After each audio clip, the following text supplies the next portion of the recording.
नमस्कार साथियों, मैं जितेंद्र सिंह चौहान आपके अपने YouTube चैनल गुरु चौहान जीके पर आप सभी लोगों का हार्दिक स्वागत करता हूं, अभिनंदन करता हूं।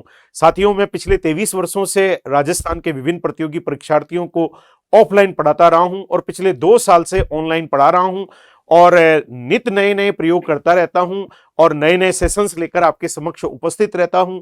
आज मैं एक नया सेशन लेकर फिर आपके समक्ष उपस्थित हुआ हूं। हालांकि सेशन तो पुराना ही है, लेकिन उसका अगला पार्ट है। पार्ट का नाम है राजस्थान सामान्य ज्ञान भाग 6 वन लाइनर अप्रोच लेकर उपस्थित हुआ हूं। ये वो तथ्य हैं जो आपको प्रतियोगी परीक्षा में चार चांद लगा देंगे। डायरेक्ट एग्जाम में आपको इनमें से क्वेश्चन देखने को मिलेंगे। अतः आपसे अनुरोध है, आप एक कॉपी बना लीजिए और इसे अपने कॉपी में नोट डाउन करते रहिए। हालांकि इसकी पीडीएफ गुरु चौहान जी के ऐप में अपलोड कर दी जाती है। स्टडी मटेरियल में जाकर आप इसकी पीडीएफ भी प्राप्त कर सकते हैं। तो आइए चर्चा करते हैं।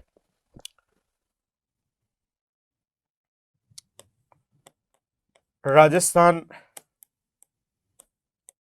सामान्य ज्ञान, इसका ये छठा लेक्चर है। 5 लेक्चर इससे पहले हम इस प्रकाशित कर चुके हैं और ये वन लाइनर अप्रोच है। ये बहुत काम की अप्रोच है जो आपकी परीक्षा के लिए रामबाण औषधि के रूप में काम आने वाली है। सामान्य ज्ञान में राजस्थान में इतिहास भी है, भूगोल भी है, इकोनॉमिक्स भी है, कल्चर भी है, करंट भी है और विविध भी है। सभी का समावेश इसमें आपको देखने को मिल सकता है। पहले एक सूचना आप लोगों के लिए, मेरी चौहान पब्लिकेशन की किताबें पिछले 15 सालों से आती हैं मार्केट में, खूब पॉपुलर किताबें मानी जाती हैं। मंगल शिक्षण विधियों को भी सभी लोग जानते हैं और गुरु चौहान जी के यूट्यूब चैनल पर आप हमसे जुड़े ही रहते हैं। एक गुरु चौहान जी के ऐप भी हमने बनाया है और उसमें हमने कई सारे कोर्सेज रिकॉर्ड किए हैं। राजस्थान कला और संस्कृति में पिछले 23 सालों से पढ़ाई रहा हूं। कंप्लीट मेरे द्वारा ये तैयार किया गया है। मात्र 251 रुपए में कंप्लीट कोर्स आप प्राप्त कर सकते हैं। लगभग 100 से भी ज्यादा वीडियो अपलोड कर दिए गए हैं। रिकॉर्डेड क्लासेज हैं, पीडीएफ नोट्स हैं, सब्जेक्ट टेस्ट हैं, वो सब आपको उसके साथ मिलने वाले हैं। तो अब इंतजार किस बात का, तुरंत गुरु चौहान जी के ऐप को डाउनलोड कीजिए, इस कोर्स को जाके देखिए। अगर आपको पसंद आए तो जरूर खरीदिए। आइए आज के सेशन की शुरुआत की जाए। दिल्ली के लाल किले के लिए लाल पत्थर कहां से लाया गया था? राजस्थान में लाल पत्थर के लिए धौलपुर करौली को जाना जाता है, तो धौलपुर से लाया गया था। राजस्थान में सीता माता अभ्यारण्य प्रसिद्ध है। सीता माता अभ्यारण्य प्रतापगढ़ में पड़ता है, जो उड़ने वाली गिलहरियों के लिए विशेष रूप से जाना जाता है। तो उड़न गिलहरियों के लिए और भी कई चीजों के लिए जाना जाता है, लेकिन उड़न गिलहरियों के लिए विशेष रूप से यह जाना जाता है सीता माता अभ्यारण्य। अगला प्रश्न है, खेजड़ी वृक्ष की पूजा किस पर्व पर की जाती है? खेजड़ी हमारा राज्य वृक्ष है और खेजड़ी की पूजा की जाती है दशहरे और कृष्ण जन्माष्टमी पर। दशहरे पर भी पूछते हैं और कृष्ण जन्माष्टमी पर भी पूछते हैं। दशहरे और कृष्ण जन्माष्टमी पर पूजा की जाती है खेजड़ी वृक्ष की। कौन से वृक्ष से चारकोल बनाया जाता है? तो चारकोल बनाया जाता है बबूल से। बबूल से चारकोल बनाया जाता है। अगला प्रश्न है, पीवण पीवणा, यह है पीवणा। पीवणा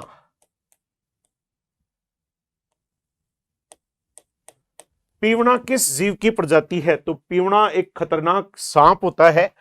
ये सांप की प्रजाति है। पीवणा सर्प की प्रजाति है, जो राजस्थान में एक खतरनाक सांप पाया जाता है, जहरीला सांप। पीवणा। रेवड़ क्या है? रेवड़ तो आप जानते ही हैं, पशुओं के झुंड को, कई बार बकरियां का झुंड होता है ना, लोग कहते हैं अरे बकरियां को रेवड़ आगू, तो रेवड़ कहते हैं पशुओं का झुंड। पशुओं का झुंड रेवड़ कहलाता है। लीली, सीरमा, सूकली तथा राकड़ प्रकार हैं। ये मेवाड़ में मिट्टी के प्रकार हैं। मेवाड़ मेवाड़ में मिट्टी के प्रकार हैं। ये बहुत अच्छा प्रश्न था। लीली, सिरमा, सूकली तथा राकड़। ये सूकली आदि को देखकर तो नदियां समझ में आती है, लेकिन ये मेवाड़ में मिट्टी के प्रकार है। बायोडीजल के लिए किस पौधे की खेती की जा रही है? उसका नाम है जेट्रोफा, जिसे रतन जोत भी कहते हैं। जेट्रोफा, जिसे रतन जोत भी कहते हैं। अगला प्रश्न है, कौन सा जिला घोड़ा जीरा हेतु प्रसिद्ध है? उस जिले का नाम है जालोर। अतः घोड़ा जीरा के लिए कौन सा जिला? जालोर जिला। मोठ, ग्वार व ज्वार कौन सी फसल है? ये खरीफ की फसल है। खरीफ की फसल के अंतर्गत आता है मोठ, ग्वार व ज्वार। राजस्थान का पहला जैविक कृषि जिला कौन सा है? वह जिला है, पहला जैविक जिला भी बोलते हैं, डूंगरपुर। जैविक कृषि को अपनाने वाला पहला जिला भी डूंगरपुर है, तो पहला जैविक कृषि वाला जिला है डूंगरपुर। राजस्थान उच्च न्यायालय के पहले मुख्य न्यायाधीश कौन थे? वो थे कमलकांत वर्मा, के वर्मा, कमलकांत वर्मा पहले मुख्य न्यायाधीश थे राजस्थान हाई कोर्ट के। राजस्थान लोक सेवा आयोग में एक अध्यक्ष और कितने सदस्य होते हैं? एक अध्यक्ष होता है और 7 अन्य सदस्य होते हैं। कई बार तो ऐसे भी पूछ लेते हैं, आरपीएससी में अध्यक्ष सहित कितने पद होते हैं? तो अध्यक्ष, एक अध्यक्ष और 7 सदस्य 8 होते हैं। कई बार पूछ लेते हैं अध्यक्ष रहित कुल कितने पद होते हैं? तो एक अध्यक्ष को हटा दो 8 में से तो 7 हो जाएंगे। तो एक अध्यक्ष होता है और 7 अन्य सदस्य होते हैं, टोटल मिलाकर आरपीएससी में 8 होते हैं। गुरु चौहान जी के आपके लिए लाया है 3 किताबें निशुल्क। राजस्थान कल्चर की किताब, वस्तुनिष्ठ भारत विश्व राजस्थान की किताब और राजस्थान की हनुमान चालीसा राजस्थान 7 डेज किताब। ये तीनों किताबें गुरु चौहान जी के ऐप में निशुल्क दी गई हैं। सबसे पहले गुरु चौहान जी के ऐप को डाउनलोड करो और इन तीनों किताबों को निशुल्क पढ़ने का मजा लीजिए। राजस्थान में जब पहली बार राष्ट्रपति शासन लगाया गया था, तब राजस्थान के राज्यपाल कौन थे? तो राजस्थान के उस वक्त राज्यपाल थे डॉक्टर संपूर्णानंद। अगला प्रश्न है, राजस्थान में प्रथम निर्वाचित लोकतांत्रिक सरकार का गठन कब हुआ था? 3 मार्च 1952 को गठन हुआ था पहली निर्वाचित लोकतांत्रिक सरकार का। इंदिरा गांधी पंचायती राज एवं ग्रामीण विकास संस्थान कहां पर स्थित है? तो यह जयपुर में स्थित है। अगला सवाल बहुत अच्छा है। 1888 ईस्वी में भीलवाड़ा जिले में रूपाहेली गांव में जन्मे किशन सिंह, जिन्होंने अनेक प्राचीन ग्रंथों का संपादन किया, को किस नाम से जाना जाता है? मुनि जिन विजय सूरी। मुनि जिन विजय सूरी के नाम से इनको जाना जाता है। उत्तर पश्चिम रेलवे का मुख्यालय कहां पर स्थित है? तो उत्तर पश्चिम रेलवे का मुख्यालय है जयपुर में।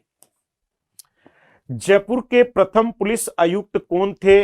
वो थे BL सोनी।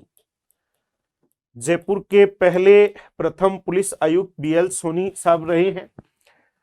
राजस्थान में देश का दूसरा सबसे प्रतिष्ठित चिकित्सा संस्थान एम्स कहां पर स्थित है? तो राजस्थान में एम्स है जोधपुर में। वीर विनोद के अनुसार, वीर विनोद के लेखक थे कवि श्यामल दास। हल्दी घाटी युद्ध में मुगल सेना की संख्या कितनी थी? तो मुगल सेना थी 80,000। हल्दी घाटी युद्ध में मुगल सेना की संख्या थी 80,000। वर्धा में राजस्थान सेवा संघ की स्थापना कब हुई थी? तो राजस्थान सेवा संघ की स्थापना हुई थी 1919 ईस्वी में। किस भाषा से राजस्थानी का उद्भव हुआ है? राजस्थानी की उत्पत्ति सोरसेनी अपभ्रंश से मानी गई है। सोरसेनी अपभ्रंश।